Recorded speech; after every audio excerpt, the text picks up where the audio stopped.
Olá, pessoal, boa noite, tudo bem? Daqui a pouco eu vou escrever a mensagem lá para vocês falarem para a gente de onde vocês estão nos assistindo e o nome de vocês. E, se possível, a empresa também, para a gente saber o segmento que vocês estão. Eu queria dar mais uma vez as boas-vindas aqui a vocês que estão, né, nessa audiência que está aí com a gente. Aqui, eu sou o Jorge, da Doc Consulting, e eu estou aqui com o Henry Ley, da Doc Consulting também, e com a Dilane, nossa convidada de hoje. A Dilane, que daqui a pouco vai se apresentar, que é uma profissional com uma experiência vasta em varejo, já trabalhou muitos anos no Walmart, nós já negociamos muito, né, Dilane? E eu até costumava dizer para a Dilane, né, a gente nem sempre chegava num acordo, mas a gente sempre se respeitava pelo profissionalismo e pela maneira, né, conceitual, técnica e correta como a gente tratava as negociações. E, em especial, eu considero a Dilane uma pessoa que entende muito do tema precificação, pela experiência prática que ela tinha de lidar com isso no dia a dia. Por isso, ela é uma convidada tão aguardada pela gente nessa série de webinários que nós estamos fazendo. Deixa eu passar a bola para o Henry e para a Dilane se apresentar e depois eu falo um pouquinho do projeto. Perfeito. Bom, boa noite a todos. Está sendo um prazer, né? Está sendo um prazer esses encontros nossos vespertinos aí. Acho que hoje já é o quarto, né, Jorge, que a gente está fazendo. Exato, né? E sempre tocando nesse tema aqui que a gente pensa que tem bastante tempo, né? Nossa, vamos falar várias vezes, mas todas as lives que a gente fez sempre tem um estoque de pergunta que a gente não consegue atingir, porque é um tema super empolgante, né? Um tema muito legal. Está cada vez mais em evidência e especialmente nesse momento que a gente vive, surgem muitas dúvidas e tal, que a gente está tentando aqui, entre nós e os convidados, levar um pouco de conhecimento, um pouco de auxílio, de ajuda, de palavra, enfim, o que a gente acredita, né, para poder ajudar. Bom, o Jorge vai falar um pouquinho do evento daqui a pouco, mas eu queria, então, começar introduzindo, então, a Dilane, né, agradecendo também essa visita ilustre, como o Jorge falou, que ela se apresentasse, né, falasse um pouquinho do histórico dela, para depois a gente falar do evento e iniciar logo esse nosso bate-papo de hoje. Joia. Bom, boa noite a todos. Jorge, Henry, obrigada pelo convite. É um prazer estar aqui com vocês e poder dividir essa experiência ao longo desses anos aí de carreira nesse tema que é o pricing, que é um tema tão delicado, né, num país como o nosso, que é o Brasil. Bom, no meu histórico, eu tenho uma passagem de quase 20 anos aí pelo Walmart Brasil. Eu comecei minha carreira no Bom Preço, que era uma rede do Nordeste. Eu sou do Nordeste, inclusive, de Recife. E em 2005 eu vim para São Paulo, onde eu comecei a fazer um trabalho, né, como gerente nacional e depois como diretora nacional no Walmart. Então, é uma experiência que eu passei pelas principais regiões do país, com várias categorias nervosas, menos nervosas, mas com sazonalidades. Isso tudo mexe, né, com a questão da precificação, mexe com a percepção do cliente em relação a isso. Depois do Walmart, eu passei quase 2 anos aí no Grupo Pão de Açúcar, né, à frente também da área da mercearia, varejo. E, por último, recentemente, passei pelo atacadista regional aqui do estado de São Paulo, que é o Roldão. Então, eu espero que eu possa contribuir com todos vocês nessa noite aí no tema do pricing. Legal, obrigado. E, assim, a gente está só revisando, né, o que é essa jornada da precificação estratégica, né? Eu vou dar um passo atrás e contar um pouquinho. Até a semana passada, nós éramos a Dr. Trade, e a Dr. Trade evoluiu. A Dr. Trade foi criada em 2013, uma consultoria que, quando foi criada com foco em ajudar as empresas a implementar o trade marketing, a melhorar os seus processos de trade marketing, a ter retorno sobre o investimento em trade marketing. E durante muitos anos foi isso que a gente fez, mas ao longo do tempo nós fomos ampliando o escopo de atuação. E de 2 anos e meio para cá, a gente vem trabalhando muito forte com pricing, com precificação estratégica, desde o desenho da estratégia de preços até passando pela política comercial e ajudando as empresas a implementar um sistema de governança de pricing. E o nome Dr. Trade começou a ficar ultrapassado perto da abrangência de tudo que fazíamos. Então, na semana passada, nós mudamos a nossa marca para Doc Consulting, que tem uma das divisões da Doc Pricing, que está promovendo este encontro. O que é este encontro? Para chamar a atenção de toda a nossa audiência sobre o tema de precificação estratégica, nós estamos fazendo webinários quase que diários. O que quer dizer quase que diários? Quer dizer que é de segunda a quinta. A sexta-feira a gente dá uma folga. De segunda a quinta, às 7 da noite.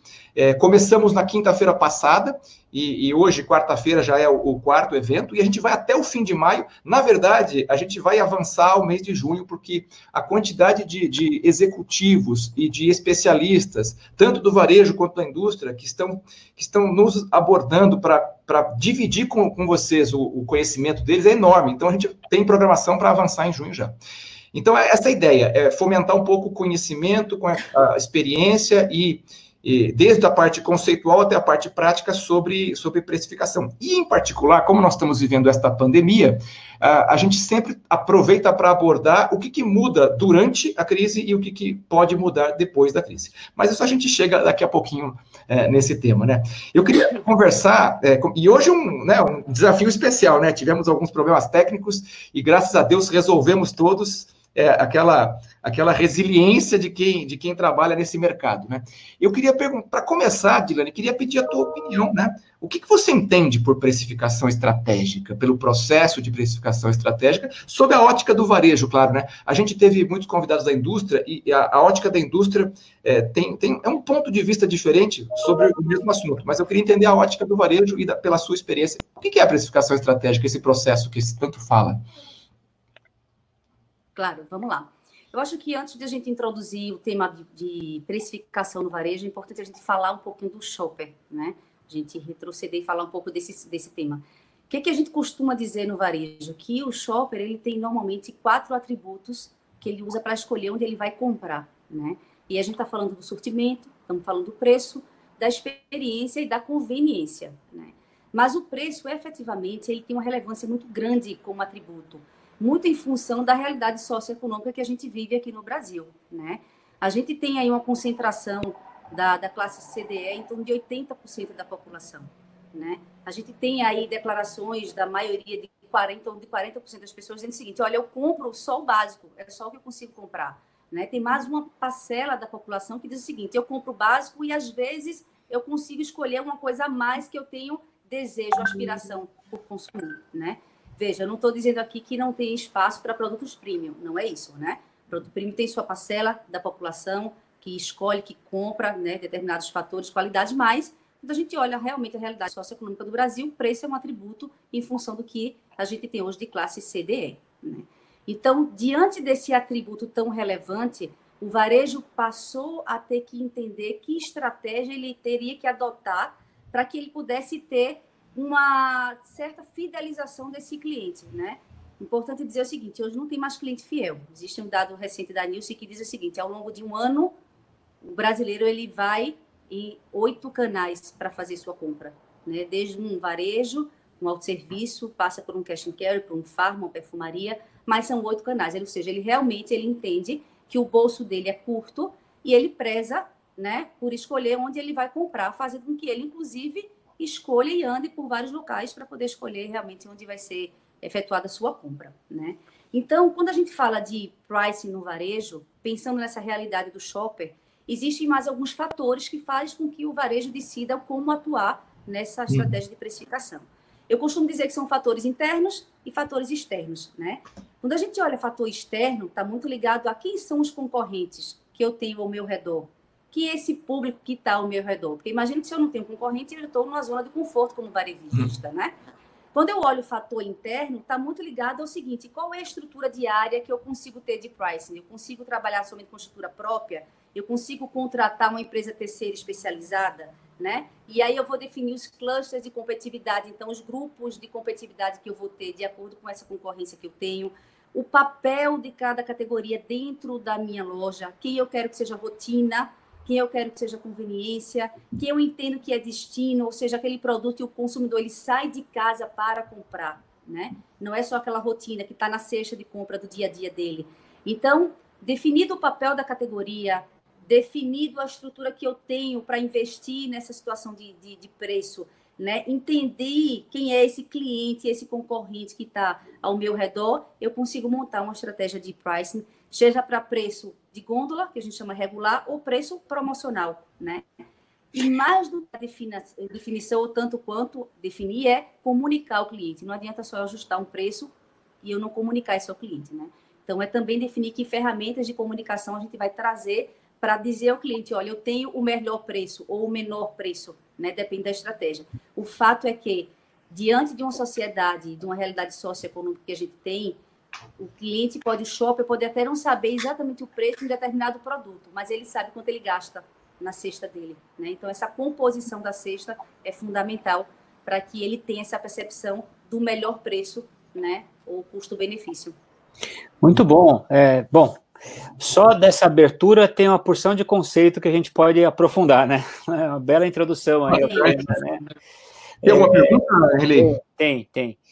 Bom, mal começou, a gente já tem aqui algumas perguntas legais, né? Nosso amigo João Lucas aqui, uma pergunta... João Lucas. Um amigo nosso de todos aqui, né? Uma pergunta interessante aqui do João Lucas para você, Dilane, ó. Primeiro a gente fala que é um prazer revê-la, né? E como que você enxerga esse momento em que as indústrias têm necessidade de reposicionar preço, algumas muito em função do dólar, né? Versus a preocupação do varejista em não repassar preços nesse momento em função da crise do Covid. E qual que é a sua sugestão para o tema? Ô, Riley, quem sabe a gente não deixa a pergunta para quando a gente falar da crise? Legal, é bom que então a gente garante a audiência do João Lucas, pelo menos aqui. O João Lucas, mas fica aí, João Lucas. O João Lucas, ele teve num outro webinar e a gente não respondeu a pergunta dele. Legal. Ele falou que ia voltar até o dia que a gente respondesse. Desculpa, eu só não quero pular para o tema, porque você falou de estratégia e de precificação estratégica, né? Aliás, exatamente, só pegando o gancho, Jorge, nós tentamos aqui, pessoal, dividir em 3 blocos, né? E aí acho que é legal a gente até tentar equalizar as perguntas nesses 3 blocos, vocês podem continuar mandando, mas a gente dividiu aqui para ter o melhor aproveitamento dessa conversa, né, Jorge? A gente queria, no começo, falar um pouco sobre o conceito de pricing e de pricing estratégico. Depois a gente vai falar um pouquinho, tá bom, e o que muda durante a crise, durante a pandemia? E aí a pergunta do João Lucas é super relevante. E depois a gente vai falar no novo normal, né? No famoso novo normal. Você comentou bastante sobre a questão você explicou vários elementos de um processo, ou de processos que um varejista que pensa estrategicamente sobre a sua precificação tem que cuidar. Há um tempo atrás, a gente tinha um conceito que dizia que para um varejista se diferenciar, ele tinha que escolher se ele quer ser o melhor em termos de melhor preço, se ele quer ser o melhor em termos de melhor sortimento, se ele quer ser o melhor em termos de melhor serviço, ou se ele quer ser o melhor em termos de melhor inovação. Era um modelo que era chamado de EST Model, né? Ou é o biggest, ou é o easiest, ou é o cheapest, ou é o hottest, né? E você acha que isso ainda vale? Ainda dá para o varejista ainda tem que se posicionar como melhor preço ou como mais inovação? Ou esse conceito é ultrapassado? Eu sei que eu não tinha combinado essa pergunta contigo, mas ela tem tudo a ver com o que você falou. Não, claro. Esse conceito ele não é de todo ultrapassado, George. Lembra que a gente, por exemplo, dando um exemplo, né? Lojas de conveniência, lojas de bairro, ela tem um papel que não é um papel de abastecimento, né? Então, existe sim ainda esse conceito. Se eu quero ser um abastecedor, se eu quero ser uma loja reconhecida por um sortimento, se eu quero ser uma loja de conveniência, onde eu estou ali inserida no bairro e fácil dele fazer aquela reposição, o conceito ele não é de todo ultrapassado. A diferença é que, volto a dizer, diante do tipo de concorrência que você tem ao seu redor e do tipo de público que está naquela região, isso pode fazer com que você tenha que equilibrar um pouco esse teu conceito. Eu vou dar um pouco do exemplo disso. O atacado, né? Vamos falar da crise aí 2015, 2016, onde virou o atacarejo, né? Ele passou a atender pessoa física. Ele inicialmente era um formato de loja extremamente simples, um sortimento extremamente reduzido, com serviço praticamente zero, onde não se aceitava cartão, era pagamento à vista ou às vezes até dinheiro, né? E só que o consumidor, cada vez mais, ele quer mais por menos, né? Então, os próprios atacarejos hoje, eles se veem obrigados a melhorar a proposta de sortimento, a incentivar, incluir alguns serviços que eles não tinham, exemplo do próprio cartão de crédito, né? Ou cartão de fidelidade. Então, volto a dizer, o conceito não é de todo ultrapassado, não é. Mas existe a necessidade de adequação dependendo do público ou da região inserida, sim. Legal. A gente vê que ele é uma evolução do conceito, né? É uma evolução do conceito. É uma evolução, exatamente, é uma evolução. Tem uma questão que eu também queria te colocar, que é o seguinte: você comentou que o processo de precificação estratégica parte de entender o shopper, as suas necessidades, o papel de cada categoria, e, né, e ter uma mecânicas, ferramentas ou até equipes próprias que possam pesquisar preço para você poder ver como é que você está posicionada versus a concorrência. Tem varejos que estão mais avançados nisso e outros que estão menos avançados. Como é que você enxerga no varejo brasileiro o nível de maturidade do varejo brasileiro em relação a esse processo? Eu acho que hoje existe uma evolução desse conceito. A gente ainda tem varejista, né, que se preocupa muito com a margem, que a gente chama margem objetiva. Eu compro por um preço X, eu tenho que ter essa margem, eu precifico independente se eu sou competitivo ou não. Mas, efetivamente, isso vem evoluindo. Mas vem evoluindo exatamente pelo cenário de aumento da quantidade de concorrência, de especialização, de oferta para o consumidor. E mais ainda, da disponibilidade do shopper de buscar a melhor proposta de valor para ele, mesmo que ele tenha que ir em 8 lugares para fazer a sua compra, né? Então, ele ainda existe, mas a gente vê uma clara evolução nesse sentido. Mas tem varejistas que implementam parcialmente isso que você, esses elementos que você trouxe como sendo elementos da precificação estratégica, e tem varejistas que implementam todos. Como é que você enxerga aí, sem citar nomes para não ser, né? Mas claro, como é que você enxerga de uma maneira geral o grau de oportunidade que tem ainda para o varejo de avançar no nível máximo de implementação de um processo mais estratégico? Existem varejistas em todos os níveis, né? Eu diria que quando a gente olha os mais maduros, e não necessariamente está ligado ao tamanho da empresa, né? Mas ao grau de maturidade dela entender o quanto, se ela não se movimenta, entre outros atributos na estratégia do pricing, né? Ela está vedada a perder cliente, consequentemente venda, né? E essa maturidade, ela vai passar assim por uma implementação muito mais completa, que não vai abranger somente o tema pricing, mas a partir do momento que ela precisa trazer o cliente para a loja, e eu trazer o cliente, normalmente ele está ligado, quando eu estou falando da massa, tá? Da massa da população, está ligado a preço em produtos básicos, ele vai precisar criar uma estratégia no restante do portfólio, né? Então, um exemplo de uma maturidade em relação a isso é o mix de imagem, que você pode ser competitivo, né, de acordo com o papel de cada categoria, mas você tem uma estratégia de exposição que você possa fazer um cross merchandising entre um leite que você promocionou para trazer o cliente para a tua loja e um cereal matinal que te dá uma rentabilidade maior e você está colocando uma exposição casada para incentivar essa venda casada, né? Então, volto a dizer, existem graus diferentes de maturidade, né, e formas diferentes que você consiga ser competitivo sem necessariamente perder a tua rentabilidade. Perfeito. Eu queria emendar uma pergunta nesse sentido aí, falando da estratégia de precificação desse olhar do varejo. 2 perguntas em uma, Dilane. Primeiro, quando você fala bastante do shopper, até pela tua escola, né, que muitos anos de Walmart, já vem bem o selo, né, dessa preocupação em entender esses dados, né, em entender esses hábitos de consumo, de compra, que é um privilégio que talvez alguns varejistas menores não tenham toda essa informação e estão caminhando para isso, tal como você falou. Mas, conectando isso com precificação, ou seja, quanto mais informação a gente tem do meu shopper, de como melhor a minha decisão de precificação por valor, e não só por custos e margens, como você mencionou, que também são importantes, mas quando a gente fala de posicionamento de preço, a gente está preocupado com imagem, e essas informações são importantes. Então, dentro dessa ótica, eu queria te fazer uma pergunta no seguinte sentido. Você entende que hoje, na relação indústria e varejo para a decisão desse preço, né? Na sua experiência, hoje, o varejista, ele tem o apoio da indústria para a comunicação dessas bandas de preço, de orientação, da maioria das empresas, de parte das empresas, de poucas empresas, ou essa decisão você acha que fica muito ao cabo do varejista tomar com o nível de informação que ele tenha no momento ali? O que você acha que pesa mais na balança? Acho que já existe uma parceria das indústrias, sim, porque, no final das contas, todo mundo termina sofrendo o impacto da cadeia, né? Onde, no final das contas, o consumidor ele não consegue aceitar o repasse 100% dos custos que são necessários, seja pela indústria, seja pelo varejista, né?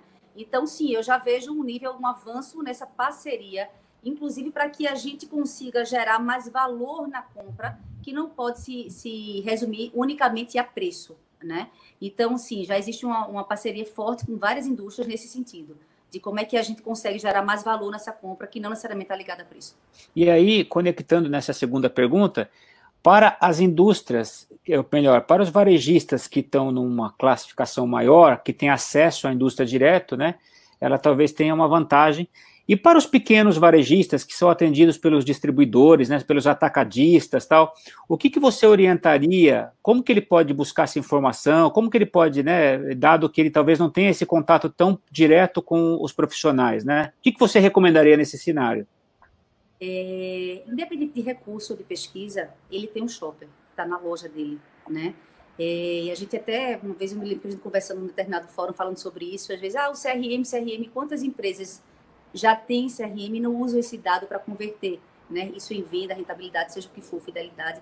E aí a gente lembra, aquele carinha da padaria, canetinha atrás da orelha, e ele conhecia exatamente o que cada cliente dele gostava de consumir. Então, se era o café com leite, se era só o café expresso. Então, não necessariamente a gente precisa da tecnologia. Claro que é muito importante, não é isso que eu estou dizendo, que precisa da tecnologia, ok. Mas para quem não tem acesso a esse nível de tecnologia, o shopper está dentro da loja, né? Então, esse tete-a-tete, esse olho no olho, essa conversa, o próprio caixa ser orientado, né, a fazer algumas perguntas ali, porque no final das contas, a única pessoa, na hora que o cliente compra na loja, que a gente tem certeza vai falar, o cliente é o caixa, né? Então, esse poderia ser, por exemplo, um foco importante de treinamento para a percepção do cliente, para ouvir o cliente, né? Então, tem várias ferramentas, das mais simples às mais complexas. Perfeito, perfeito. Ou seja, dá para usar os recursos em casa para evoluir, né? Legal. Com certeza. O shopper está lá dentro, né? É isso aí. Muito bom, muito bom. E você acha que os varejistas que estão mais avançados tiveram que investir em ferramentas, em tecnologia, ou dá para fazer um trabalho inteligente de pricing sem precisar investir muito em tecnologia? Eu me lembro que você comentou que numa das suas passagens você não tinha a ferramenta, mas você foi lá e criou, porque precisava. E assim, como é que você vê isso? Às vezes a barreira é uma barreira que não é verdadeira, né? Dá para fazer alguma coisa com uma ferramenta básica. Como é que você enxerga isso? Eu enxergo dizendo o seguinte, a gente tem que fazer com o que a gente tem na mão, né? E se a gente tiver atitude, vai sair. De uma forma ou de outra, vai sair. A gente só não pode cruzar o braço e dizer, se eu não tenho essa pesquisa, essa tecnologia, eu não consigo fazer nada. Então, acho que a atitude, primeiro a consciência de que é importante ter o foco no cliente. E o cliente, para ele, é importante preço. Isso todo mundo tem que ter. E a atitude, seja qual for o nível de investimento para ferramentas, ou mais simples, as mais complexas, né? Se tiver atitude, vai sair. De alguma forma ou de outra, vai sair. Como eu te falei, de uma experiência que eu tive em vidas passadas, né? Nesse sentido. Então, se em Excel ou contratando uma empresa, né? Vai sair, de alguma forma vai sair. E saiu, né? E saiu. Legal. Bom, pessoal, tem uma pergunta aqui do Silvio que faz sentido para essa... Está ligado com o que você falou de canais, né? Com a questão da precificação. Na visão dele aqui, ó, vendas via digital, né? Por oferecer custos mais enxutos, acirram a competitividade de preços e descolam, né? Muitas vezes da precificação de lojas físicas. Como que você enxerga esses movimentos, né? E aí já é uma opinião dele que desconstrói um pouco o valor das marcas enfim, tem uma questão que está envolvida aí com o canal e a estratégia de precificação versus a loja física, talvez uma desconstrução de marca seja a hipótese dele, versus a mesma loja da mesma empresa com preços diferentes. Acredito que seja isso aqui. Exatamente. Existe realmente um desafio muito grande ainda, é o sistema do Omnichannel, né? O omnicanal. Eu acho que no início, quando o digital começou, existia muito isso, você encontrar um preço no e-commerce, por exemplo, e um outro preço na loja. E para o cliente ele dizia, tá, mas é a mesma empresa, por que eu estou encontrando preços diferentes? É difícil entender, né?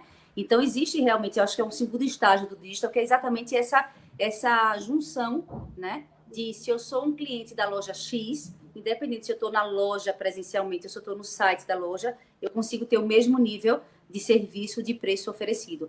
Então, existe ainda muitas empresas que ainda estão engatinhando nesse sentido, mas já existem empresas que já são modelo no Brasil mesmo, né, nessa questão do Omnichannel. Mesmo sem ser pelo site, às vezes acontece. Uma vez eu tive uma reclamação, eu vi uma reclamação num fórum, que era um fórum até de pessoas, enfim, era um fórum legal.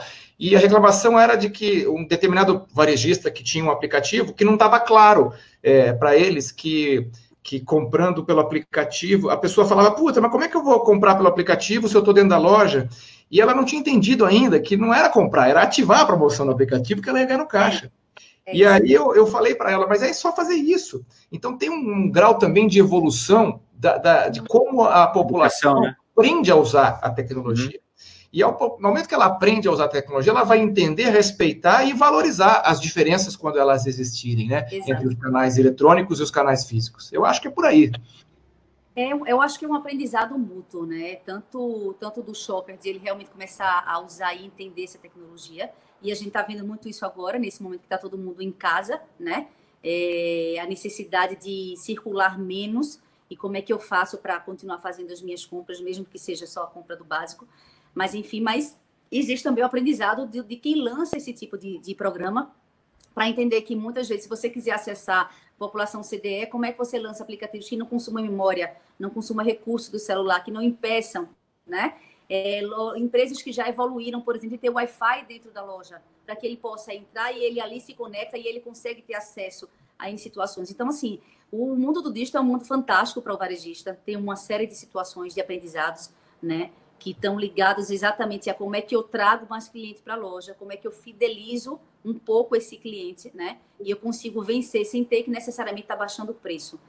A comodidade de você ter esse serviço, a gente está vendo muita empresa lançando o Click and Collect, né? Algumas que já estão, inclusive, entregando, usando um Rappi, usando o Uber, né? E isso falando de varejistas, de mercados. Então, são avanços que a gente está aprendendo e evoluindo cada dia, né? Mas é um aprendizado mútuo, George, você tem razão, tanto do shopper quanto do varejista. Eu até pensei numa pergunta que foge um pouco do tema, mas é interessante pela questão estratégica. Você já teve oportunidade, em alguma das suas experiências, de trabalhar com um aplicativo e fazer promoções customizadas que davam mais retorno do que as promoções massificadas? Eu explico. Massificada seria a gente chegar na loja e fazer leve 3, pague 2 para todo mundo. E aí vai ter algumas pessoas que vão comprar aquela Fanta leve 3, pague 2, né? Mas que ela ia comprar a Fanta de qualquer jeito. Ela acabou levando um desconto que ela nem precisaria. E quando você faz customizado pelo aplicativo, por exemplo, você escolhe para quem você vai fazer de acordo com o hábito de consumo e outras, enfim, inteligência artificial, o que for mais, e eventualmente você consegue um resultado de massa de margem melhor, atendendo todos os consumidores da maneira como eles gostariam de ser atendidos. Você teve alguma experiência que provou que é verdade isso, que dá mais retorno e não prejudica a venda fazer pelo aplicativo? Eu te digo que eu tive 2 experiências bem interessantes. Uma que é via aplicativo, sim. Você conseguir fazer as promoções personalizadas e direcionadas de acordo com o tipo de consumo daquele cliente via aplicativo. E elas realmente trazem retorno. Você consegue medir essa conversão, né? E tive uma outra experiência bem recente, também bastante interessante, que não é aplicativo, é o contrário. Você começar a usar mídia programática. Você começar a comprar listas de clientes que fazem sentido para aquele tipo de promoção que você quer. Exemplo, eu quero comprar a lista de todos os clientes que pesquisaram whisky nos últimos 2 meses. E aí, como é que eu conecto? E aí eu consigo me conectar com esse cliente através do Insta, do Face, enfim. Então, não só mais aplicativo, mas por isso que eu digo, o digital é um mundo gigante que você consegue, de forma muito mais barata, muito menos custosa, atingir de forma muito mais assertiva aquele shopper que você quer conversar. Perfeito. Eu queria emendar uma pergunta aqui, Jorge. E aí, você pesquisou isso também recente, comentou um pouquinho ontem, você pode até agregar. Hoje, com essa evolução dos dados, né, algumas empresas até com Big Data, já o Big Data, enfim, é possível, no meio digital, você ter preços dinâmicos, preços personalizados, né, que seria já um avanço no nível indivíduo, né, no nível CPF. Por outro lado, você tem as lojas físicas que têm gôndolas e está ali aberta para, né? Você já teve experiência ou discussões, né, de possibilidades de preços dinâmicos em gôndolas físicas? Não? Você já teve algum tipo de discussão sobre isso, projeto, enfim? Sim, mas ainda de forma muito superficial, porque no Brasil o custo da etiqueta para o preço dinâmico ela é muito cara ainda, não é uma tecnologia tão acessível, né? Então, essa discussão já foi realizada, existem empresas que até têm esse tipo de situação já, claro, mas é uma tecnologia ainda muito cara. E como o varejo ele tem realmente margens muito apertadas, não é uma discussão que foi colocada como prioritária. Perfeito. Legal. O Jorge até pesquisou um exemplo disso, né, fora do Brasil, né? Não, a gente convidou para uma discussão, né? A gente fez um webinário, até vai falar de novo com ele, com um rapaz que foi da Heineken aqui, que hoje trabalha na Alemanha, e ele trabalha num segmento de transportes, ele é pricing de uma empresa de transportes. Estão sofrendo agora com a questão da crise. E a gente vai chamar ele de novo para essa série de webinars. Ele comentou que tem um varejo na Alemanha que faz preço dinâmico com etiquetas eletrônicas, e a gente ficou, inclusive, se comprometeu com a nossa audiência de trazer alguém desse varejo para fazer um webinar e contar como é que é essa experiência. Mas eu queria... e a gente também... Eu teve uma vez que eu estava participando de um webinário de uma grande consultoria global sobre pricing, e eu entrei lá e fiz essa pergunta, se já existia algum caso sólido de preço dinâmico em prateleiras físicas, e a resposta daquela consultora foi que eram raros os casos, ainda estavam, como você falou, ainda estavam em pré-projetos, né? Mas eu queria aproveitar que a gente já chegou em 30 minutos de webinário e migrar um pouquinho para o segundo bloco, né? Então, tudo que você comentou de precificação estratégica, de conhecer o shopper, de fazer de ter uma colaboração entre a indústria e o varejo, de informações, de insights, de ter uma sistemática de entender por categoria o valor que aquela categoria agrega, a margem é diferente. Tudo isso misturado e tudo isso combinado e estruturado é um processo de pricing do varejo.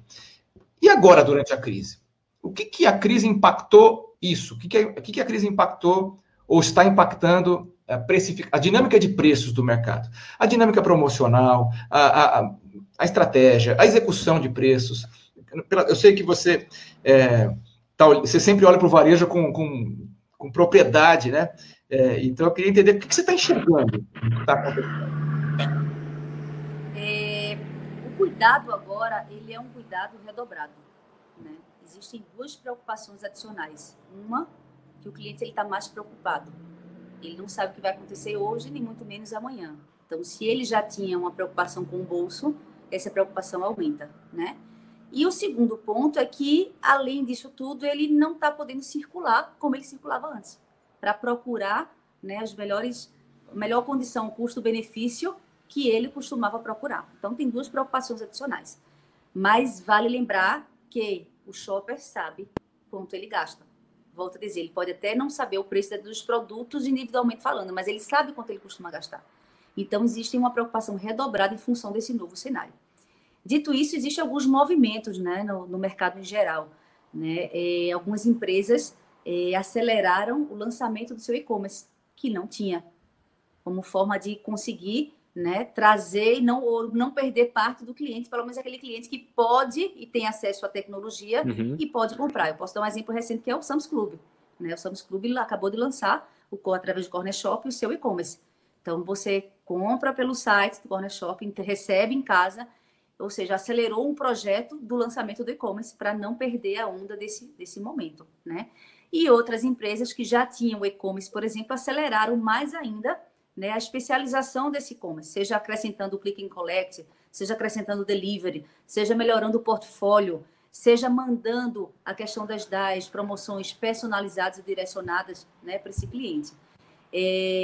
Quando a gente fala loja física, o nível promocional ele reduz, né? Até para evitar o tumulto de gente na loja, até porque não tem como estar circulando folhetos pela cidade, então ele diminui muito em função disso, mas se aumentou a responsabilidade de precificação da gôndola, porque para mercados que trabalham com high-low, a gôndola é muito alta, e quando eu promovo, eu baixo muito o preço, esse preço da gôndola teve que ser ajustado, já que essa intensidade promocional ela diminuiu e o cliente não pode ou não vai aceitar pagar mais caro por isso. Então, alguns movimentos nesse sentido. Até aproveitando essa pergunta aí, para emendar, na passagem do atacarejo, né, que é um pouco que ele tem lá um híbrido entre consumidor e shoppers, finais, né, consumidor, e também os próprios varejistas de alimentos, ou enfim, varejistas que compram ali para utilizar, né? Você entende que o comportamento desses dois públicos, neste momento, ele segue o mesmo raciocínio, ou algum lado, né, ele tem uma preocupação mais intensa com o custo, em função de ser um produto que ele vai ter que repassar para o consumo, ou, enfim, todos eles têm uma preocupação nesse grau igual para o varejista? Desculpe, você pode repetir a pergunta? Eu não entendi. A preocupação do varejista no posicionamento de preços, quando ele lida com dois públicos na mesma loja, né? Que é o caso do atacarejo, né? Que ele lida com o público final e ele lida também com o varejista, né? Com varejistas que compram ali, né? Varejistas de alimentos e repasso, exatamente. Veja só, é importante dizer o seguinte, que o atacarejo, ele pode estar se beneficiando, por um lado, do público final, mas tem uma outra parte que ele está sofrendo, que é o público transformador. Perfeito. Né? Então, da mesma forma que as vendas crescem, por um lado, ele perde venda por outro, porque nesse momento bares, restaurantes, hotéis estão fechados. Né? Então, ele perde esse público, tá certo? Mas a preocupação, ela existe, independente se é consumidor final ou se é um PJ. Uhum. Né? O que pode diferenciar é o nível da movimentação de preço que ele vai fazer, ou da atuação de comunicação que ele vai fazer. Né? Por exemplo, a questão do PJ, você já tem a tua base de clientes, você tem já tem esse contato no dia a dia com esse PJ, né? Então, você não tem a preocupação de estender uma comunicação além do que você já estaria fazendo, tá certo? Uhum. É o contrário, a não ser que você consiga criar ferramentas adicionais que o ajudem a não perder tanto nesse momento, como, por exemplo, um mercadinho, né? Uhum. Que é um PJ, não é transformador, é uma forma. Agora, a pessoa física, sim, você tem que intensificar essa comunicação, porque imagina que, volta a dizer, ela não está podendo circular em várias lojas como ela circulava, ela também tem uma preocupação mais ainda com o bolso. Como é que você vai dizer a ela, então, que ela pode vir que na tua loja ela vai ter a melhor condição? Né? Uma gestão mais complexa, né? É mais complexa, com Muito certeza. Bem. Eu acho que vale a pena até ressaltar um ponto que está acontecendo. Bom, numa crise sempre alguém ganha, né? Não tem jeito. Mas a gente tem grandes magazines que estão fechados, né? Magazine de eletrônico, por exemplo. E o que está acontecendo com o hipermercado, a gente está vendo um crescimento do setor de eletro, do setor de basal, do setor de têxtil, porque foi o único recurso que ficou fisicamente aberto como opção para esse cliente. Né? Sim, é verdade. E aqui também dá para encaixar aquela questão do João Lucas, porque o João Lucas não pode ir embora desse webinar sem ter a conta dele respondida, né? E ele pergunta o seguinte, não sei se você chegou a presenciar, mas certamente a sua comunidade de relacionamento deve ter passado por isso. Ele pergunta o seguinte, olha, em função, seja de alta de dólar, seja em função de que as empresas estão vendendo menos e por serem gerenciadas olhando para rentabilidade, querem aumentar o preço dos produtos para poder compensar os custos fixos que continuam iguais, o varejo acaba recebendo propostas de aumentar preço. Então, ele pergunta, como é que funciona isso? O varejo tem uma preocupação em não repassar preço, mas a indústria está repassando preço. Qual que é a sua sugestão para esse conflito que pode acontecer nessa época de crise?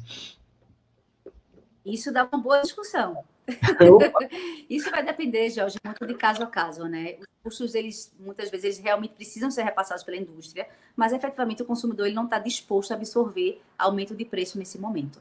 Então, a solução é entender como é que você consegue fazer algum tipo de mix de margem, né? Alguma coisa adicional que traga um adicional para o cliente de algum serviço, de algum benefício, para que ele possa entender que, por mais que você tenha uma alavancagem pequena que seja de preço, ainda vale a pena você continuar comprando. Então, vai ter que se achar uma solução entre esse mix de imagem e o mix entre produto e serviço para que você não perca o cliente, porque efetivamente ele vai fazer a conta. Uhum. Ele vai perceber que aumentou, né? Eu acho que a preocupação do varejo também, talvez, não sei, você confirma para mim, seja de que o consumidor acabe entendendo que é o varejista que está aumentando o preço. Exatamente. Não conhecer da toda a cadeia e de toda a importância do restante da cadeia no processo de formação de preço, né? Vocês devem, não sei se vocês chegaram a ver isso, mas eu vi em rede social pessoas postando fotos de varejistas que estavam com aquela plaquinha do compromisso de não aumentar preço, e ele, ao mesmo tempo, também colocava foto do que estava lá, o hortifruti, por exemplo, o preço antes e o preço depois. e eles iam desrespeito, como você deu, ou seja, você declara que não vai aumentar, né, respeito ao momento do país e do consumidor, e você vai lá e aumenta e repassa. Então, é muito delicada a situação de preço. Volto a dizer, existe uma preocupação grande do varejista, realmente, com essa situação de aumento de custo, porque o momento de preço ele é mais delicado do que ele já era. Perfeito. Tem uma pergunta aqui para vocês, interessante. Eu acho que, eu não sei, aqui fica à vontade também, Dilane, porque é linkado com franquias, né? Mas é interessante, que a pergunta da Evelyn Alves aqui. Na sua visão, né, na visão também com o complemento do Jorge, o que nesse momento, os franqueados, eles recebem orientações dos franqueadores para trabalhar com os preços, mas, ao mesmo tempo, tem a preocupação de não forçar muito a barra de agressividade de preço, para não criar uma imagem de, como você acabou de falar, mas, ao mesmo tempo, também, eles têm a preocupação com as margens para manter, porque talvez o consumo vá reduzir, porque são lojas físicas e tudo. Como que, e a pergunta dela vocês acreditam que, nesse momento, esse poder ou essa discussão fica mais na mão do franqueador, né? Ele que tem que fazer trabalho, ou é o franqueado que precisa se atentar para isso daí? Que pergunta, hein? Deixa com você. Riley, pergunta complicada, hein? Não, é uma pergunta... se eu entendi bem, a pergunta é o seguinte, tem uma rede de franquias e houve um aumento de preço por parte dos produtos que são providos pelo franqueador, é isso? Não chegou a ter um aumento, não disse que teve aumento de preço, mas ela disse que tem uma preocupação em seguir um posicionamento que vem do franqueador e que, na visão dela, ele vai ter que ter o desafio de pensar em tudo isso que a Dilane falou, né? E ele vai ter que publicar isso para os franqueados. Então, a pergunta dela se esse momento, essa questão, ela fica mais intensa ainda para que o franqueador tome essas decisões, ou essa gestão passa a ser mais do próprio franqueado, como que eles vão lidar com isso? É específico do segmento de franquia, mas aqui a gente pode tirar alguns insights, né? Eu não tenho profundo conhecimento do segmento de franquias, mas me veio à mente um caso que eu presenciei como consumidor e como observador do varejo, né? Que foi a Páscoa que a gente passou. E teve uma determinada rede de franquias de lojas de chocolate que eu senti o que eu percebi pela mídia e pelo que eu vi nos grupos de varejo que eu participo, é um interesse verdadeiro, assim, do franqueador de ajudar as redes de franquias, porque, no final, cada um daqueles franqueados é uma família de microempreendedores ou de empreendedores que precisa daquele negócio dar certo, e durante a Páscoa, eu lembro que aconteceram vários movimentos de colaboração, de ajudar o franqueador a montar um sistema de teleentrega por WhatsApp, inclusive de outras redes de varejo fizeram parcerias para poder vender os ovos de chocolate, já que as lojas desse franqueador estavam fechadas, vender dentro dos supermercados. Então, eu vi um movimento muito de colaboração. Na crise, eu vi um movimento muito de colaboração, tanto o franqueado entender o que estava acontecendo e os limites que o franqueador tinha, quanto do franqueador procurar soluções para colaborar com os franqueados, para que eles não perdessem renda e não terminassem prejudicando não só o seu negócio, mas a sua família, né? Porque muitos deles dependem daquilo para a renda familiar. Não sei se você viu alguma coisa similar ou complementar, Dilane. Não, eu acho que você disse a palavra certa. O sentimento, independente se é franqueador, varejo, que é de todo mundo nessa crise, a gente está vendo muito esse sentimento de colaboração, né? Esse espírito de colaboração. Então, acho que a gente está vendo um momento que não está havendo necessariamente essa queda de braço. Quem tem mais força nesse momento, mas tentando chegar a um denominador comum diante de uma crise tão séria que ninguém esperava passar, né? Tem até uma contribuição, já tem até convidados ajudando a responder a pergunta aqui, né? O Lucas está respondendo aqui, porque já foi franqueado, e ele diz que nesse momento aqui é importante essa parceria entre franqueados e franqueadores para entender, estabelecer os pontos corretos de discussão, né? O momento da comunicação ele fica mais intenso. E aí eu queria pegar só um ganchinho desse tema para a sua realidade lá nas instituições que você trabalhou, Dilane. Como que essa comunicação entre a estratégia de pricing da central, né, matricial, e das lojas, com nível de autonomia dos gerentes para aceitar ou não, como que essa harmonia ou essa discussão funciona na prática? Essa discussão, como você falou, é uma discussão estratégica, né? Ela, via de exceção, ela está na mão da loja, a decisão. tá? Então, ela já é, historicamente, tradicionalmente, uma decisão de matriz, de central, né? E onde a loja ela faz a parte de execução realmente dessa estratégia, tá certo? Quando você fala de comunicação, acho que houve uma surpresa muito positiva, de forma geral, para todos nesse momento, né? Onde as pessoas realmente passaram a aderir à tecnologia, né? Como a gente está fazendo aqui, e começaram a descobrir que, sim, a gente pode ter uma comunicação muito mais estreita, mesmo estando fisicamente distante. Isso tem sido uma surpresa bem positiva, de forma geral. Perfeito, legal. Eu queria enganchar com a questão da crise. Uma das coisas que você comentou é que o consumidor, o shopper, não pode ficar circulando mais, né? Então, eu imagino que exista uma tendência a comprar em lojas que estão mais próximas da sua residência, né? Algumas pesquisas comprovam, em maior ou menor grau, essa minha afirmação. E você acha que isso está diminuindo a guerra de preços? Porque, supostamente, a guerra de preços implica que o consumidor vai sair de uma loja para outra porque está mais barato e, de repente, ele tem um outro mindset sobre onde comprar e onde escolher comprar, né? Exato, exato. A diferença vai estar, Jorge, se a gente está falando de grandes centros ou não, né? Onde você tiver grandes centros com vários concorrentes ali, como acontece às vezes uma avenida com um ao lado do outro, dificilmente isso vai acontecer. Alguém querer ganhar, né, neste momento, margem, aumentando o preço por falta de opção, tá certo? Então, acho que a grande diferença aqui tá, se eu estou localizado, eu varejista, num lugar um grande centro que tem vários concorrentes próximos, ou não, entende? Aí é aquela história, eu estou na zona de conforto com varejista ou não estou na zona de conforto. Isso vai determinar essa estratégia realmente de o quão mais agressivo ou não eu vou continuar sendo em preço. Agora, volto a dizer, a gente tem que lembrar sempre que o shopper, ele escolhe, né? E ele sabe quanto ele gasta. Então, a decisão de algum varejista de aumentar preço, se aproveitando de um momento como esse, ele pode ter uma repercussão negativa, inclusive futura.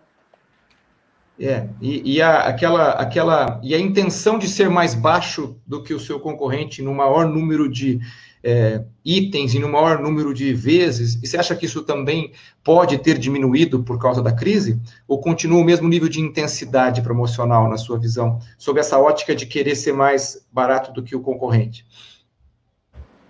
Ele pode ter diminuído até mesmo pela impossibilidade de continuar tendo a manutenção dos níveis de pesquisas presenciais que existiam, né? Então, pode ter sido intencional ou pode não ter sido.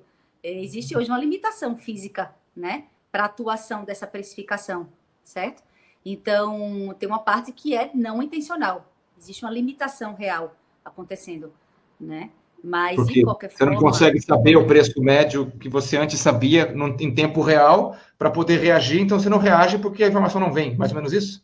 Ou quando você reage por um tempo maior, porque você não pode estar indo com a mesma frequência que muitas vezes é até diária para determinados produtos na loja, né? Perfeito. Eu queria emendar uma pergunta para vocês, né, nesse sentido agora, já, porque nós estamos já chegando no último terço. No último terço do nosso webinário, e então a gente falou bastante da estratégia como um todo, estamos falando um pouco da pandemia, do impacto neste momento. Vamos entrar um pouquinho nas discussões do futuro, né, pós-pandemia, né, ou como o pessoal está dizendo, quando tudo voltar ao normal, entre aspas, né, como que você enxerga essa questão da precificação no futuro próximo, Dilane? Você acha que ok, vamos todos voltar a exatamente o ponto de fevereiro, que estávamos com as mesmas estratégias, com as mesmas movimentações, tudo permanece igual?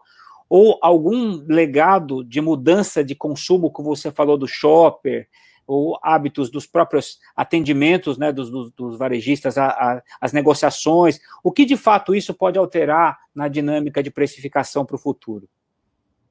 Olha, igual, dificilmente a gente vai voltar a ser, né? Imagina que a gente tem uma parcela de consumidores que descobriu um canal que até então ele não conhecia, né, que é o e-commerce, ou que ele usava pouco, né? Então, só isso já mostra uma mudança de hábito que eu acredito que ele deve perdurar. Uhum. Até porque isso já era uma tendência, né? Então, acho que a gente acelerou uma realidade. E isso acho que não vai retroceder, tá certo? Quando a gente fala de precificação física, assim, só voltando um pouco. Então, fica aí um desafio de como é que as empresas que têm seus preços hoje no digital vão conseguir entender essa competitividade digital. Perfeito. Né? É um desafio, como é que vai se avançar nesse sentido. Quando você fala da competitividade física, né, loja, acho que ela, inclusive, vai estar redobrada. Uhum. Se a gente está falando que agora é um sinal de preocupação, né, com o bolso, e a gente não sabe quanto tempo isso vai durar, imagina como vai estar a situação quando isso tudo for retomado, né? E aí, eu estou falando muito do varejo alimentar, mas imagina que quando isso tudo normalizar em termos de abertura de estabelecimento, o cliente ele vai ser muito mais impactado, né, por propagandas, inclusive pelos outros segmentos que estão fechados nesse momento. Uhum. Então, você imagina o que vão fazer lojas, por exemplo, de eletroeletrônico ou de têxtil, né, que estão até então fechadas, estão com coleções paradas, como você fala de têxtil, a estação está passando e ele precisa se livrar dessa coleção quando isso tudo voltar ao normal, né? Então, imagina que o bolso do shopper, do consumidor, ele vai estar apertado e ele vai ser mais impactado ainda por ativações promocionais desses outros segmentos que estão fechados e não estão podendo atuar. Né? Perfeito. Então, acho que a atenção vai ter que ser redobrada, assim. Perfeito, perfeito. Não tinha pensado nisso, é um bom ponto, né?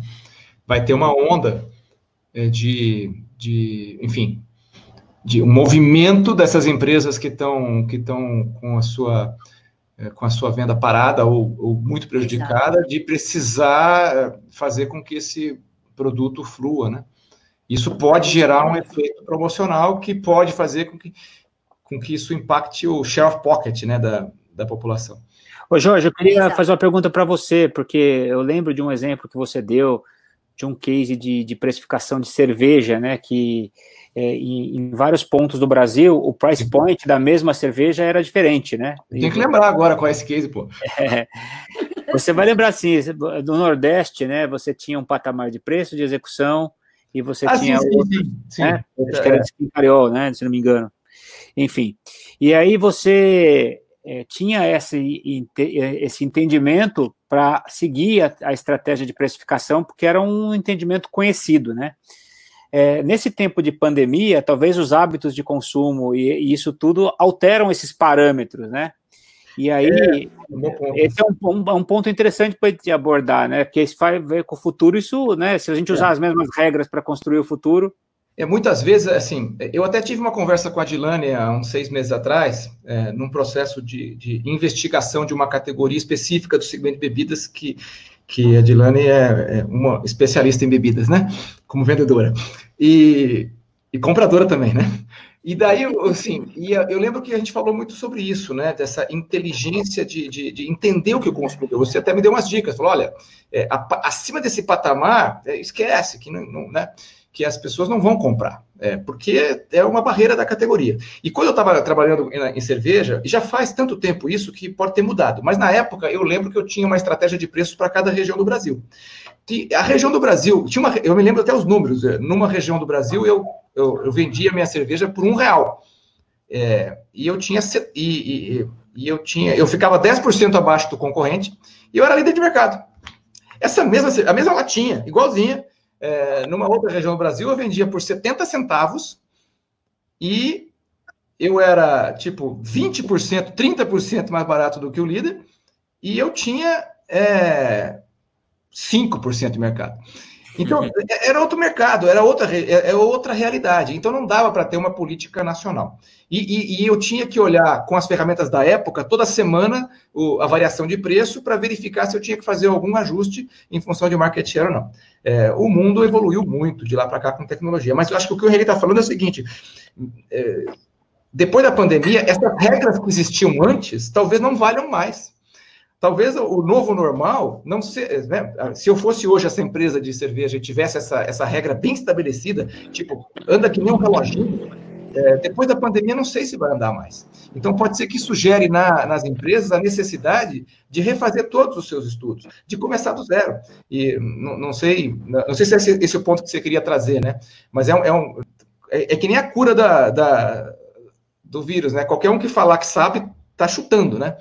Mas eu entendo que vai ter que ter uma revisão um novo olhar para essas verdades que tinham absolutas, que tinham sido, nas empresas que fazem isso, que tinham sido estabelecidas antes.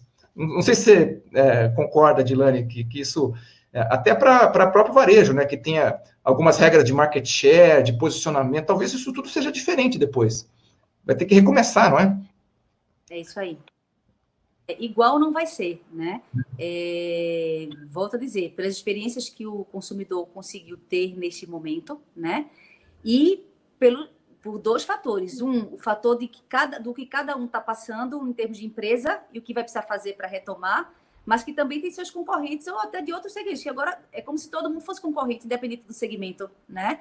Então, o que eu acho igual não vai ser, cada um vai começar a ter sua estratégia de retomada e essa estratégia, acho que ganha quem tiver velocidade, flexibilidade de ajustar de acordo com o movimento que vier do mercado como um todo. Até aqui, e da reação do cliente, né? Isso tudo.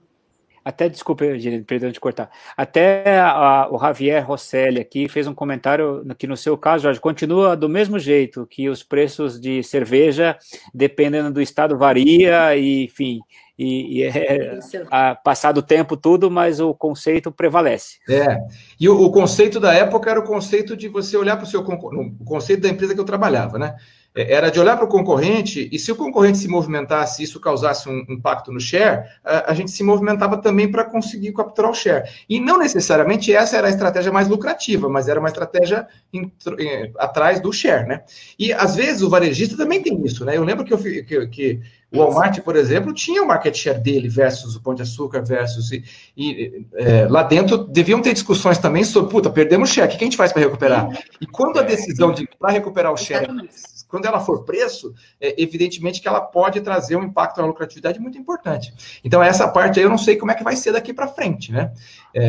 Ô, Javier, não precisa pedir desculpa, não, cara. Pode falar em português mesmo que a gente entende, né? A gente tem essa discussão é super rica, né? Eu acho que eu gostei muito do início, pessoas que chegaram agora, que eu acho que tem duas linhas de raciocínio, né? Tem uma linha que é a linha dos dados, da ciência, de aplicar métodos científicos para a gente cada vez mais investir, porque tem milhões de reais envolvidos nisso, e é muito importante que esse dinheiro volta, né? Mas exige também da empresa a iniciar, como a Dilane falou, um CRM, uma estruturação para você ter estoque de dados para tomar decisão. Por outro lado, o que eu gostei do que ela falou é que a gente não precisa esperar tudo isso acontecer para agir, e a atitude é muito importante, né? Reunir essa turma de loja, esse pessoal que está perto lá do shopper, fazer dinâmicas com esse pessoal de caixa, porque tem ali informações muito ricas, né, que podem servir, enquanto a gente está estruturando a parte mais científica, de uma visão de quem está em contato com o shopper ali, enfim, né, eu acho que esse é um ponto importante nessa ótica, né, Dilane? É isso, exato. A gente costuma dizer o seguinte, tem que pensar, o varejista pequeno, que teoricamente não tem acesso a todas as plataformas que as grandes potências do varejo têm, tem que pensar grande, mas tem que começar pequeno e agir rápido, né? E é o que você falou, agir rápido significa usar o que tem na sua mão, né? E muitas vezes o que tem é justamente o poder de conhecer o shopper que está entrando na sua loja, seja por tecnologia, seja por relacionamento, né? Muito legal, muito legal. Tem alguma mensagem que você queria passar? Oh, desculpa. Só para complementar o que a gente estava conversando, eu brinco muito com meus times dizendo o seguinte: pensa no transatlântico e numa lancha. Uma empresa grande, independente se é multinacional ou não, mas que tem capacidade de ter grupo de pessoas, né, capacitadas, contratar tecnologia, mas é tão engessada que para corrigir o curso não tem velocidade. Então não adianta aquela estrutura toda se não tem flexibilidade e não tem velocidade, né? Ao mesmo tempo, uma lancha, ela tem que ter, por ser pequena, ela não tem todo esse recurso. Isso pode fazer com que ela perca um pouco dessa capacidade de acompanhar, mas ela tem velocidade. Ela é rápida, ela tem velocidade de corrigir o curso. Tem que ter cuidado no ajuste para não virar, né? Mas, resumo da ópera, independente do tamanho e do recurso, dá para fazer, né? Agora, tem que querer fazer, tem que ter atitude para isso. E sempre com foco no cliente. Se for para a gente estar congelando para esse produto de acordo com a margem que você queira ter simplesmente assim, dificilmente você vai conseguir capturar cliente ou fidelizar. Sensacional. Tem alguma pergunta que ficou para trás, Rili, que vale a pena a gente tentar fechar com as perguntas que o pessoal colocou? A gente está chegando em 1 hora de webinário, que era o nosso compromisso, né? Mas a gente, de repente, responde mais umas perguntinhas para poder liberar todos vocês, liberar a Dilane também, que está com a gente, né? Deixou a sua família aí para fazer esse bate-papo com a gente. Agradeço muito. Prazer estar aqui. Claro, tem aqui várias questões, vai ser difícil, lógico, mas o que a gente tem comentado nos outros webinários é que a gente está fazendo um estoque também de perguntas e a gente vai responder todas essas perguntas com o suporte depois dos webinários com os nossos convidados e também durante os webinários, até convido vocês, porque a gente acaba abordando questões que vieram dos anteriores, hoje mesmo fizemos isso, né? Fizemos isso. Agora, para ir caminhando para o fim, eu olhei aqui várias perguntas e todas elas têm um cunho meio que, existe uma linha meio padrão que segue, tá, Dilane? Que é da tecnologia, dessa questão do autoatendimento, dos canais digitais, aplicativos, tem uma série de perguntas linkadas disso com estratégias promocionais do varejo, de serviço e tudo, né? Se você puder fazer um apanhado geral de como é que você enxerga isso no mundo, no Brasil, e quais são os desafios do varejo nesse sentido, e se isso daí você entende que ele vai conseguir cobrar mais caro, entre aspas, né, ter mais valor agregado, oferecendo esse grupo de serviços, como que você enxerga isso para o futuro aqui no Brasil, né? O Brasil é uma complexidade, né? Imagina o tamanho do Brasil, é o que permite o mesmo produto ter preços diferentes, né? Em estados diferentes. Mas é uma complexidade geográfica, é uma complexidade de formatos de loja, né? É uma complexidade de consumidor. Então, é muito importante que o varejista ele entenda qual é o propósito dele. Primeira coisa, o que é que ele quer ser? E a partir daí ele consiga construir a estratégia de forma consistente, mas não deixando de ser flexível e ter velocidade de ajustar, né? O consumidor ele está realmente constantemente mudando, né? O mercado está constantemente mudando, então é muito importante, primeiro, que você entenda o que é que você quer ser, mas não deixe de ter flexibilidade de ajustar de acordo com o que estiver acontecendo naquele momento, que é o caso agora do que a gente está sofrendo aí com essa pandemia. Perfeito. Olha só, nós estamos caminhando aqui para o final, né? Eu acho que eu queria, né, tentei fazer o papel aqui de organizar essas perguntas, de ajudar vocês nas discussões. Eu acho que tem muito assunto para a gente falar. Inclusive, antes de ir encerrando também, e dar as mensagens finais do George e da Dilane, eu queria também dizer que essa maratona, ela segue, nós vamos, como o Jorge falou no início, pelo menos até o final de maio, com muitas possibilidades de invadir junho, porque está ficando muito legal. Durante o dia tem muita gente nos procurando, olha, poxa, eu não consegui acessar ontem, mas como é que faz? Eu posso rever? O que a gente está dizendo é, garanta a sua audiência online, porque a gente não sabe, né, se as permissões dos varejos e das indústrias, das pessoas que estão participando, a gente vai ter autorização para subir tudo, como a gente gostaria. Então, o que a gente pode dizer agora é, enquanto a gente estiver aqui ao vivo, a gente vai garantir. Então, se inscrevam, participem, né? E amanhã a gente vai estar com o Olegário. O Olegário todos nós conhecemos aqui também, é muito conhecido do varejo, trabalhou muitos anos na Nielsen, e hoje ele tem uma empresa, que é a In360, de soluções de informação para varejo. Então, tudo isso que a gente falou aqui de tecnologia, de informação de CRM, tudo vai ser muito abordado amanhã, eu convido a vocês, tá? Muito bem, gente. Partindo então para o final, eu queria uma mensagem do que nós discutimos hoje, né? E lógico, né? Mulheres primeiro, né? Como sempre deve ser, a Dilane agradecendo desde já a sua rica, seu rico conhecimento, a possibilidade de estar com a gente aqui, muito legal. É legal também ouvir um sotaque do Nordeste, né? Dado que a gente está aqui, cada um fechado, a gente tem a saudade do Brasil, né? De estar próximo aí das diferentes, né? Dos diferentes estados, diferentes culturas aí, acho que é muito legal para nós. Muito obrigado, viu, Dilane, pela sua participação. E fica à vontade para deixar a mensagem final que você quiser aí, o tempo é teu. Bom, obrigada pelo convite, novamente. É um prazer estar aqui dividindo essa experiência.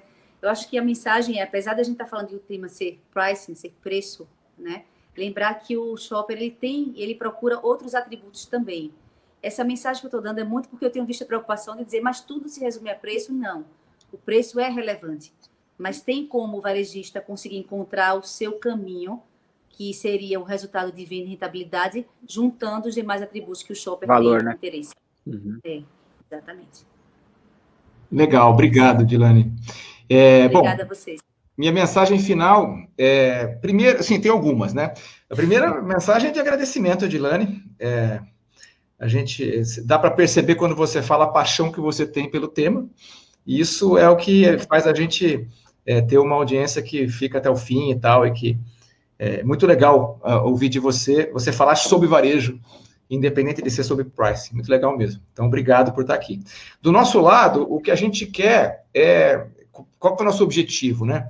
É fazer com que mais e mais pessoas conheçam o tema de pricing de uma maneira tanto conceitual quanto prática, com opiniões de executivos de diversos tipos de bagagem diferente, né? Executivos que passaram pela indústria farmacêutica, que precificação é um tabu, principalmente para medicamento, executivos que passaram pela indústria que serve ao varejo, indústria de bens de consumo de alto giro, nós vamos trazer executivos de indústria de eletroeletrônicos, nós vamos falar com executivos de varejo de eletroeletrônico, que estão sofrendo muito, e com esse conteúdo todo mundo que está participando da jornada vai melhorar o seu nível de entendimento sobre diversos pontos de vista, tanto sobre pricing, quanto sobre varejo, quanto sobre a colaboração entre varejo e indústria. Então, a mensagem final é que podem ter certeza que a gente não vai desistir desse propósito nosso de levar esse conteúdo de qualidade para todos vocês. A gente acredita que a precificação, ela tem arte, mas também tem ciência. E nosso propósito é levar mais ciência para a arte de precificar. E com conversas como essa, a gente consegue sempre aprender um pouco mais com o convidado e com as perguntas que vocês fazem, né? Então, obrigado a todos aí. E, enfim, e como sempre, a gente se compromete em fazer uma releitura das perguntas que não foram respondidas e voltar a tocar nessas perguntas, seja nos novos webinários, seja por e-mail, pedindo, às vezes até pedindo para a própria Dilane responder alguma coisa mais específica pontualmente. Legal? Sim. Muito bom, obrigado a todos. Agora, agradecendo a audiência, né? A gente está tendo uma resposta muito legal das pessoas, né? E dizer que o que a gente pode fazer nesse momento aqui para ajudar é estar com vocês às tardes aqui para debater, para discutir, para trazer ideias. Nem tudo a gente, né, tem as respostas, mas a gente acho que essas discussões aqui de final de tarde estão sendo muito boas para a gente aí refletir um pouquinho, sair um pouco fora da caixa, né, com pessoas muito bacanas, que nem é o caso da Dilane aqui hoje. Muito obrigado, pessoal. Amanhã, às 19 horas, estaremos por aqui de novo com o Olegário, e o Olegário Araújo, e bom jantar para todos, bom descanso, e fiquem aí com saúde, cada um junto com as suas famílias aí, se cuidando. Obrigado, um abraço, pessoal. Obrigado, Dilane. Boa noite, obrigada. Tchau. Obrigada.